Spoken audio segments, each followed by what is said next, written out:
농아 안녕하십니까. 루키더 바스켓의 김영현이고요. 네, 안녕하세요. 이동환입니다. 네, 저희가 이번에는 좀 새로운 코너로 돌아왔습니다. 예. 루키더 바스켓의 핫앤콜드.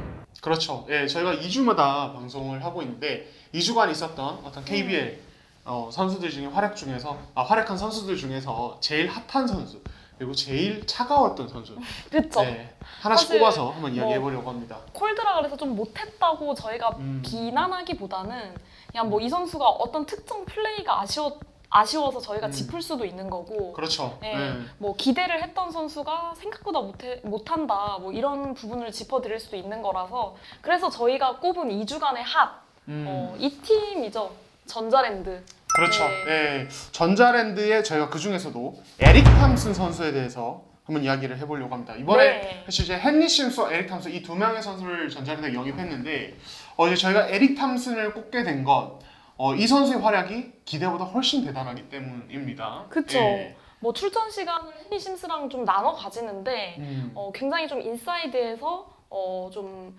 기대했던 그런 인사이드에서 묵직한 존재감 좀 보여주고 있는 것 같아요. 예, 그러니까 에릭 톰슨의 활약이 인상적인 것은 그러니까 사실 이 선수가 이제 시즌 시작 전에 외국 선수 어떤 평가를 할 때 전체적으로 이제 한 20명 정도 라거나 선수를 외국 선수를 분류했을 때 이 20명 정도 중에서 거의 최하위권이었어요. 평가가 그러니까 일반적으로 그렇게 좋지 않았어요. 그러니까 두드러지는 장점이 없다. 그리고 신장도 그렇게 크지 않고 솔직히 이 옵션 중에서도 약한 게 아니냐는 얘기가 굉장히 많았습니다. 현장에서. 예, 현장에서 많았었는데 막상 시즌 개막하고 나니까 이 선수 특유의 어떤 에너지 그리고 적극적인 공격 리바운드 가담 이런 것들로 진짜 화제를 많이 모으고 있어요. 전자랜드 스타일의 외국 선수 같아요. 진짜. 맞아요. 전자랜드 농구 색깔에 굉장히 잘 맞는 선수인 것 같고 지금 이제 제가 기록을 살짝 읽자면은 네네. 평균 11.7점, 9.9 리바운드 기록 중인데 오펜스 리바운드가 거의 절반인 4.4개예요. 리그 전체 1위입니다. 리그 전체 1위예요. 예, 그리고 페인트 득점이 5.0점인데 리그 전체 8위입니다. 예, 그러니까 그 정도로 인사이드에서 존재감은 확실한 편이죠. 예. 그러니까 출전 시간도 7경기 평균 19분 53초인데 예. 그렇게 긴 시간은 아니거든요. 그렇죠. 네, 긴 시간은 아닌데 정말 뛸 때 전자랜드에 필요한 그 리바운드 이런 골 밑에서의 그 수비 이런 부분을 정말 잘해준다. 알토란 같이. 그렇죠. 예. 그러니까 사실 그러니까 거의 뭐 40분을 20분 헨리 심스와 나눠 가지는 상황인데 근데 사실 이렇게 뛰게 됐을 때 이제 그렇게 뛰는 선수들에게 되게 필요한 것이 짧은 시간 안에 완급 조절 없이 자기가 쏟아낼 수 있는 에너지를 팍 쏟아내는 게 되게 중요해요.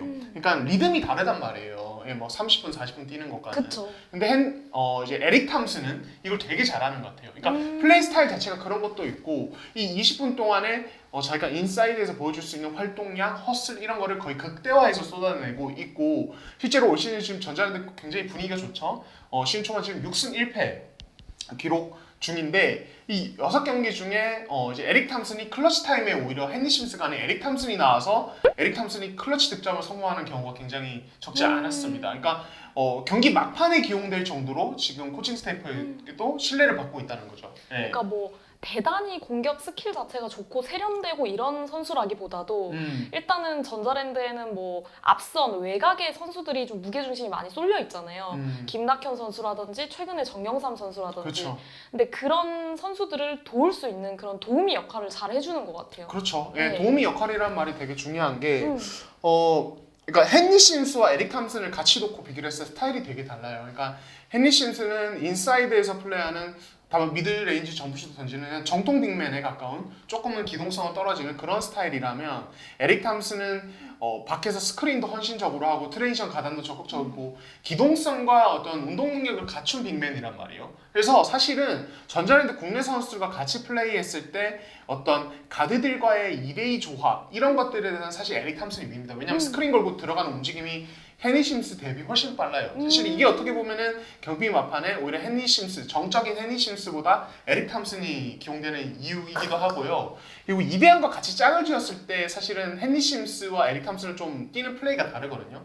그러니까 이거는 이제 전자랜드 코칭 스태프에서 의도로 한 거죠. 그러니까 이대현과 헨리 심스가 같이 짝을 지을 때는 오히려 하이로 게임을 한다고 보면 헨리 심스가 엘보나 이 하이포스트로 많이 올라오고 이대원이 로우 포스트에서 볼 받고 플레이하는 게 되게 많아요. 근데 에릭 탐슨과 또 같이 짝을 지었을 때는 이대원이 오히려 밖으로 나옵니다. 왜냐면 에릭 탐슨은 오히려 안으로 치고 들어가는 활동량이 좋기 그쵸. 때문에 그러니까 그런 식으로 전자랜드가 헨리 심스와 에릭 탐슨의 특징에 맞게 잘 활용하는 것도 어떻게 보면 탐슨의 시즌 초반 활약에도 긍정적인 영향을 미치고 있다. 이렇게 말씀드릴 수 있을 것 같아요. 그러니까 탐슨이 할 수 있는 부분을 최대한 롤을 많이 전자랜드가 부여를 한 것 같아요.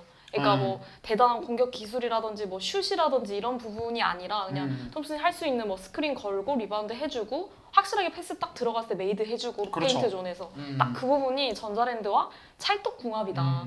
그러니까 이게 또 재밌는 게 탐슨이 이렇게 잘하니까 헤니 심스 입장에서도 이게 경쟁자로 받아들여지는 거예요. 왜냐면 헤니 심스 이 선수가 한국에 올 때 NBA에서 뛴 경기 수 이런 것들로 되게 화제가 많이 됐어요. 시즌 NBA 경력자가 많지만 그 중에서 헤니 심스는 되게 출전 경기 수 이런 게 되게 많았던 선수거든요.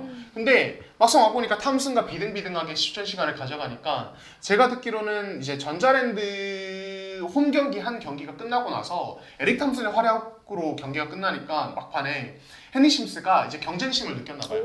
그러니까 물론 동료니까 잘하니까 좋죠. 네네네. 근데 마지막에 내가 뛰지 못하는 거에 대한 아쉬움이 분명히 있는 거죠. 선수니까 코트에 서고 싶으니까. 그쵸. 자존심이 상할 수 있죠. 충분히. 네. 그래서 경기 끝나고 그 경기 이겼는데도 끝나고 헨리 심스가 바로 이제 얼마 지나지 않아서 바로 코트로 나와서 그날 훈련을 한참 더 하고 갔다고 하더라고요. 점프슛도 던지고. 그러니까 그 정도로 어떤 이 에릭 탐슨의 활약은 헨리 심스를 자극이랄까요? 선의의 경쟁을 할 수 있도록 자극하는 동기부여를 하는 어떤 것들로도 되게 긍정적이다. 뭐 이렇게 되면은 서로 두 외국 선수가 계속 치열하게 경쟁을 하면서 이제 가는 거니까 그쵸. 뭐 몸 상태 유지도 좋을 거고, 그러니까 전자랜드 여러 가지 선순환이 이루어지고 있다고 볼 수 있을 것 같습니다. 예. 또 우리 이동환 기자의 아주 디테일한 분석 좋습니다. 그렇습니다. 네.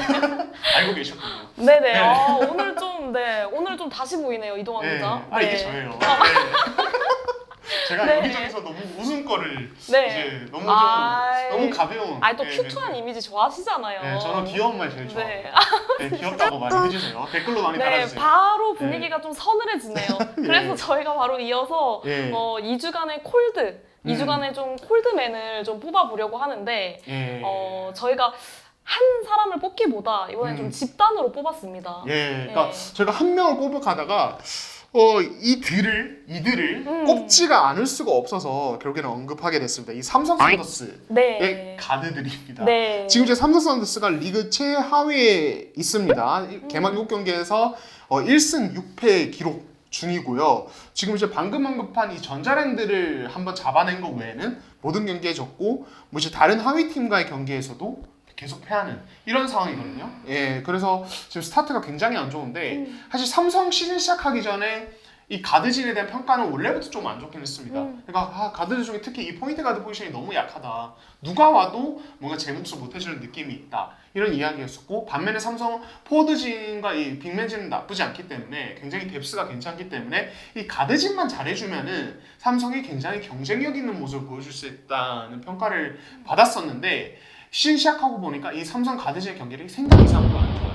이게 어떻게 보면 포워드진까지 다 영향을 미치고, 지금 사실 삼성 외국 선수 쪽도 경쟁력이 지금 시즌 초반 경쟁력이 그렇게 좋진 않아요. 이 컨디션 문제까지 섞여서. 그래서 이게 전체적으로 좀 악순환인 거죠. 그러면서 삼성이 좀 경기 자체가 안 풀리고, 처음에는 접전 끝에 4쿼터 집중력 때문에 패하다가 나중에는 아예 뭐 최근에는 뭐 현대모비스에서 대패를 한다든지 이런 식으로 많이 가게 되죠. 그러니까 현재 그 삼성 가드진의 활용도를 보면은 시즌 초반에는 이동엽 선수가 좀 부상이어서 그렇죠. 이호연, 김진영 선수 위주로 갔었고, 그리고 최근에는 또 이동엽 선수가 부상해서 복귀를 해서 이동엽 선수로 가고, 요소에 사실 이 선수들이 다 가진 장단점이 다르기 때문에 그렇죠. 뭐 이동엽 선수 같은 경우에는 좀 장신이고, 또 수비나 리바운드에 가담해줄 수 있는 부분이 크고, 그리고 이호연 선수 같은 경우에는 확실히 센스는 있어요. 뭐 그렇죠. 본인이 사실 굉장히 빠른 선수는 아닌데 타이밍으로 상대를 좀 속이고 돌파하는 모습이나 확실히 좀 이 선수가 또 대학 때 굉장히 좀 팀의 득점을 주로 도맡아 했던 선수거든요.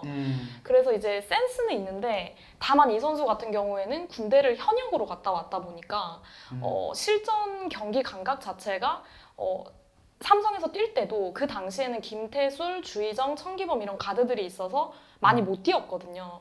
그래서 어떻게 보면 3, 4년의 실전 공백이 좀 있는 거죠. 이제 그런 부분이 외부에서 볼 때는 좀 패스 타이밍 한 타이밍이 좀 느린 것 같다. 뭐 이런 좀 시선으로 이어지는 것 같고, 그리고 이제 제가 봤을 때 팬분들이 궁금한 거는 이 가드진들이 저는 디테일하게 좀 들어가 보면 사실은 스크리너의 문제도 있는 것 같아요. 스크린의 문제. 네네. 그러니까 왜냐하면 이제 삼성 가드진은 사실상 매 시즌 삼성이 가드진에 강점이 있다라고 했던 시즌이 거의 없습니다. 따지고 보면 그런 과정에서 이제 김태술 선수를 영입하게 된 부분도 있었고, 사실 천기범 선수 같은 경우에도 많이 헤맸어요. 그러니까 많이 헤맸고 지난 시즌에도 시즌 초반에 좋지 않다가 중후반에 이제 눈을 뜨는 모습이었는데, 삼성은 매 시즌 좀 가드진에 문제가 있었는데 좀 더 깊게 파고 들어가면은 가드진이 약한 거는 이미 다 아는 사실이다. 그럼 가드진을 좀 도와줄 수 있도록 스크리너가 있어야 되거든요. 그러니까 천기범 선수 같은 경우에도 시즌 초반에 좀 부진했을 때 델로이 제임스에서 외국 선수를 바꿨습니다. 그래서 그쵸. 본인한테 스크리너가 확실히 생긴 이후서부터 플레이가 잘 풀렸거든요. 근데 삼성 썬더스의 이제 선수 구성을 보면은 김준일 선수 같은 경우에는 확실히 또 1대1 공격에 굉장히 강점이 있는 선수잖아요. 리그에서 제일 좋은 또 1대1 공격력을 가지고 있고, 최근에 현대 모비스 전도 보면은 김준일 선수를 이제 외국인 선수가 마크를 하는데, 근데 다만 부족한 거는 그런 스크린이에요, 스크린. 이제 워낙에 삼성 같은 경우에는 1대1 공격력이 좋다 보니까 이 선수들이 기본적으로 이제 스크리너로서의 역할을 하는 거에 습관이 들여지지 않은 거죠. 그래서 이제 이 가드진의 약점을 좀 메우기 위해서는 스크리너의 도움이 필요한데, 현재 그 부분이 저는 되지 않고 있다고 보거든요.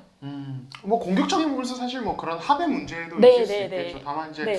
저는 이게 로또 그러니까 어떤 같이 2대2 게임 호흡을 맞추는 파트너의 문제로만 또 생각되지 않는 것들이, 그러니까 이게 지금 삼성이 사실 그냥 경기 전체로 보면 사실 4쿼터가 굉장히 경쟁력이 떨어지거든요. 그쵸. 잘하다가도 4쿼터에 따라잡혀 있거나 거의 뭐 역전당하는 상황이 굉장히 많이 나옵니다. 접전 가다가도 4쿼터 되면 확 무너지고, 사실 여기에는 저는 좀 가드들의 어떤 지분이 되게 크다. 그러니까 이게 뭐냐면은 4쿼터 되면은 각 팀들이 되게 승부수를 던지는데 그날 경기에 가져온 그 중에서 뭐 지역 방어도 굉장히 많이 쓰이게 되죠. 근데 삼성 가드들이 되게 헤매요, 이런 것들에 대해서. 그러니까 패스 타이밍도 한 타이밍씩 늦고 판단도 느리고, 이것들이 결국에는 전체적으로 지역 방어 어떤 대처에서 뭐 효율을 좀 떨어뜨리는 이런 문제로도 이어지고. 근데 저는 네. 좀 복합적인 것 같아요. 그러니까 지금 팀이 최하위에 있는 데에는 사실은 저는 수비도 크다고 생각을 하거든요. 아우, 수비 문제 네. 엄청 크죠. 그러니까 수비도 크다고 생각을 하고, 사실 오펜스 같은 경우에는 개개인의 능력 자체는 괜찮아요. 그러니까 지고 있는 경기를 항상 접전까지는 만들거든요. 근데 이제 거기서 더 하나 못 나가는 건 저는 수비의 힘도 크다. 그리고 이제 그 가드들 같은 경우에는 오히려 지금은 저는 좀 자신감이 떨어진 것도 크다고 봐요. 그러니까 워낙에 모든 지금 화살이 삼성 가드진에 쏠리다 보니까, 그러니까 천기범 선수는 오히려 더 많은 좀 비판을 받기도 했었거든요. 근데 이 선수 같은 경우에는 이제 본인이 그냥 갈 길을 갔어요. 마이웨이. 본인의 길을 갔고, 이제 어떤 비판 이런 시선을 좀 많이 신경을 좀 개의치 않았다면, 지금 가드진들은 어린데 경험이 많이 없는 상황에서 이런 비판이 많이 쏠리다 보니까 오히려 4쿼터에는 더 하던 것도 안 되는? 그러니까 1에서 3쿼터의 가드진의 움직임이랑 4쿼터에 또 다르거든요. 그렇죠. 그래서 저는 자신감의 문제도 좀 큰 것 같아요. 네. 근데 이게 그리고, 또 네. 이게 충분히 이해가 납득이 되고, 왜냐면 네, 또 어린 네, 선수들이 네. 많고 삼성 네. 가드지는. 근데 네. 이게 또 결국에는 본인들이 좀 이겨내야 되는 문제들이에요. 그쵸. 그러니까 네. 이게 사실은 뭐 4쿼터의 압박감, 뭐 이런 것들, 그리고 여론 이런 것들 사실 굉장히 삼성 가드진을 많이 쏠리고 그런 걸 충분히 이해하지만은 결국에는 그거를 못 깨내면 결국에는 스스로 계속 무너지게 돼 있어요. 그러니까 그것들을 이겨내는 건 자기 자신이고, 여기에 이제 좀 뭐랄까 이상민 감독을 비롯한 삼성 코칭 스태프가 조금 더 코칭에서 도움을 주는 게 필요한데, 일단은 지금 현재 1라운드 7경기 치른 시점에서는 이게 좀 잘 안 돼요. 잘 안 되고 있고, 이제 언급한 수비 문제에서도 사실은 가드들도 좀 책임이 있어요. 그러니까 스크린 대처가 좀 너무 안 되는 면이 있어요. 그러니까 스크린에 너무 잘 걸리기도 하고 대처 자체가 좀 잘 안 되는, 이것도 사실은 또 2대2 수비 파트너들의 문제이기도 해요. 서로 어떤 커뮤니케이션도 잘 안 되고, 그러다 보니까 순식간에 그냥 훅훅 무너지는, 앞선이 그냥 돌파로 쭉쭉쭉 뚫리니까 뒷선에서는 뭐 할 수 있는 게 없는데, 사실 그 전에 뒷선에서 이야기를 콜링을 많이 해준다든지, 그러니까 터킹을 많이 해줌으로써 그걸 극복을 해야 되는데, 그런 어떤 전체적인 밸런스 문제가 이제 같이 확 무너져 있으니까 가드진까지 더 붕괴되는 이런 현실이 되고 있지 않나 싶기도 하고. 사실 삼성이 매 시즌 가드가 약했는데 1번이